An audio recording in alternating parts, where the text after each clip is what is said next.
श्री गोकुल खेड़ा जी आज के इस कार्यक्रम के माननीय अध्यक्ष श्री बरियाम जी,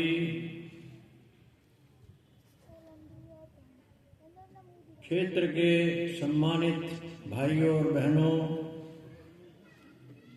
और स्वयंसेवक,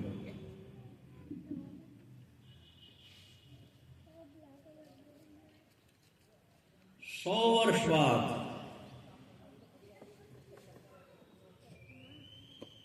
आज हम उस महापुरुष को याद करते हैं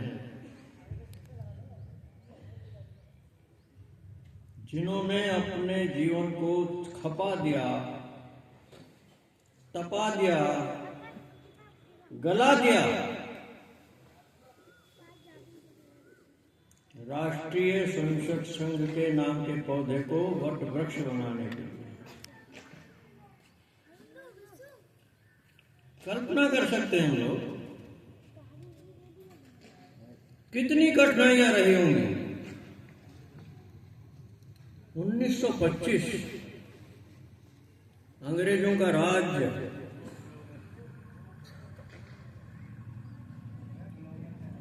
जिसको हम गुलामी का काल भी कहते हैं, उस समय धड़ल्ले के साथ ये बोलना कि भारत हिंदू राष्ट्र है,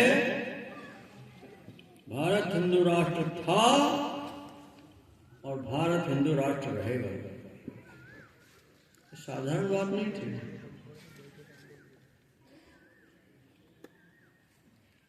और इसी मंत्र को लेकर कुछ छोटी आयु के बच्चों के साथ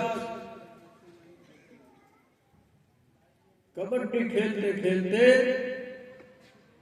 उन्हीं बच्चों में से बड़े होकर कोई किसी प्रांत में, कोई किसी प्रांत में संघ कार्य करने गए और पूज्य डॉक्टर जी की मृत्यु तक अर्थात 15 वर्षों में हर प्रांत के अंदर शाखा शुरू हो गई थी।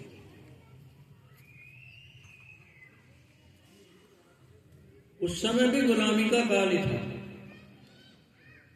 1940 में डॉक्टर जी जब दुनिया से गए, उस समय आजादी नहीं मिली थी, परंतु लोगों में एक विश्वास पैदा किया गया था कि गुलामी तो समाप्त होनी ही है, पर आजादी मिलने के बाद देश फिर से गुलाम न हो, इसके लिए डॉक्टर जी ने इंतजाम किया।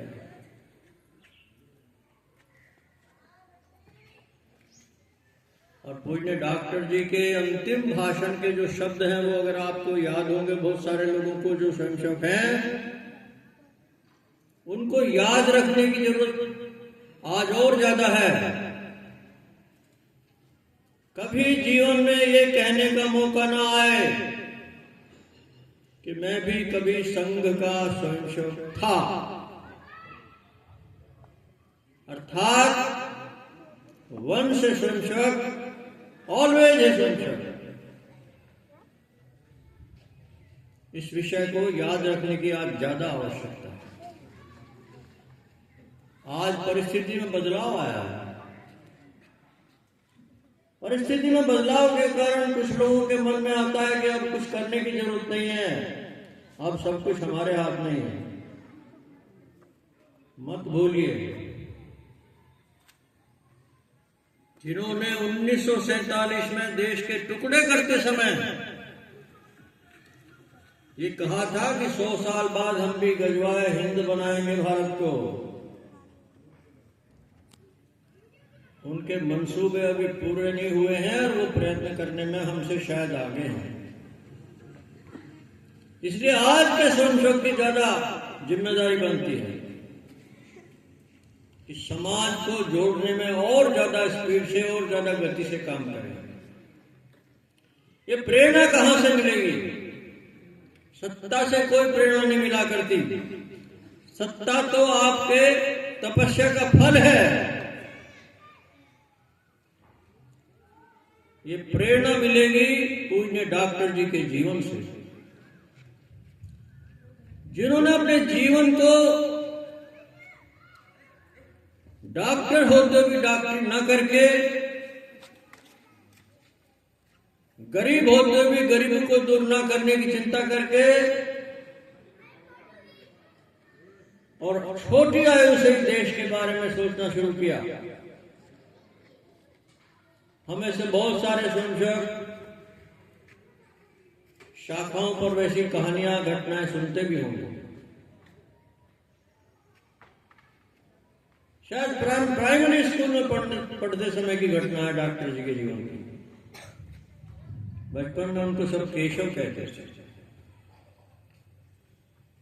महारानी विक्टोरिया का जन्मदिन मनाया गया सब स्कूलों में। मिठाई दी गई बच्चों को। केशव ने मिठाई ले ली लेकिन खाई नहीं, घर आकर कूड़े पर डाल दी। बड़े भाई नाराज हुए, नहीं खानी थी तो लाए क्यों नहीं खाए? बहुत साफ जवाब था। हमारे देश को गुलाम बनाने वाले लोगों की महारानी के जन्म दिवस पर हम मिठाई नहीं खाएंगे। बात बहुत छोटी लगती है, लेकिन बच्चा मिठाई के बारे में क्या सोचता है, मिठाई देखते उसके मुंह में पानी आता है, ये हम सब भी जानते हैं। कैसा जीवन बनेगा इससे समझ में आता है। ऐसी बहुत सारी घटनाएं डॉक्टर जी के जीवन की हैं, जिनका हम आज 100वां जन्म दिवस मना रहे हैं। क्यों, गलत तो नहीं कह रहा? 100वां जन्म दिवस है कि नहीं? संघ का 100वां जन्म दिवस है। उनके द्वारा शुरू किए गए संगठन का 100वां जन्म दिवस है। थोड़ी सी उम्र ज्यादा हुई, कुछ बड़ी कक्षा में गए, अंग्रेज इंस्पेक्टर आने वाला था इंस्पेक्शन के लिए। केशव ने अपने मित्रों के साथ मिलकर एक योजना बनाई कि जिस कमरे में इंस्पेक्टर जाएंगे वहां सब लोग वंदे मातरम से उनका स्वागत करेंगे। और वंदे मातरम कहना उस समय अपराध था।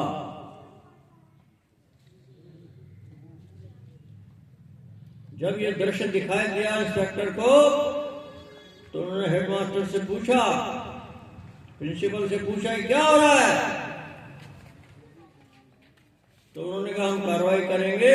और उन सब बच्चों को बुला लिया, पूछा कि तुमने कहा डॉक्टर केशव ने पहले बता दिया, तुम में से सब मना कर देना और सारी जिम्मेदारी अपने ऊपर लेकर अपना निष्कासन करवाया, किसी को नहीं निकलने। अर्थात अपने मित्र, अपने साथी सुरक्षित रहें, मुझे कितना भी कष्ट क्यों न उठाना पड़े। बाद में कोई पाठशाला चलती थी स्वदेशी नाम से, लोकमान्य तिलक चलाते थे, उसमें उन्होंने आगे की पढ़ाई की।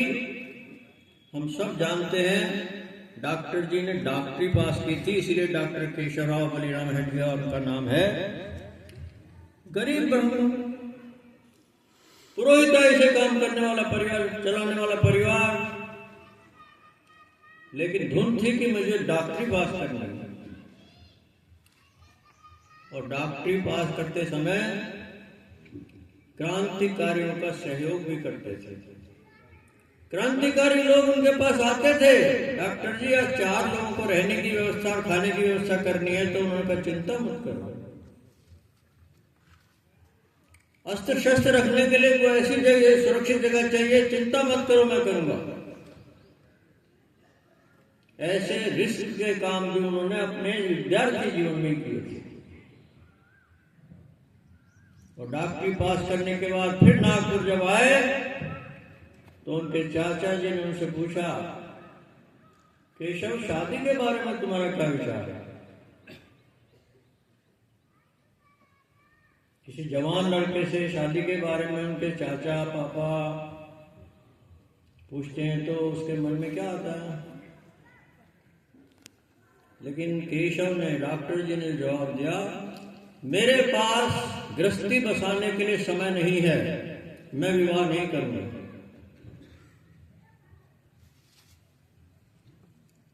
और चिंतन करते रहे देश के लिए कौन सा काम प्रारंभ करें। कांग्रेस ने भी कुछ दिन काम किया और अच्छा काम किया। मध्य भारत के सेवा दल के प्रमुख बने। लोकमान्य बाल गंगा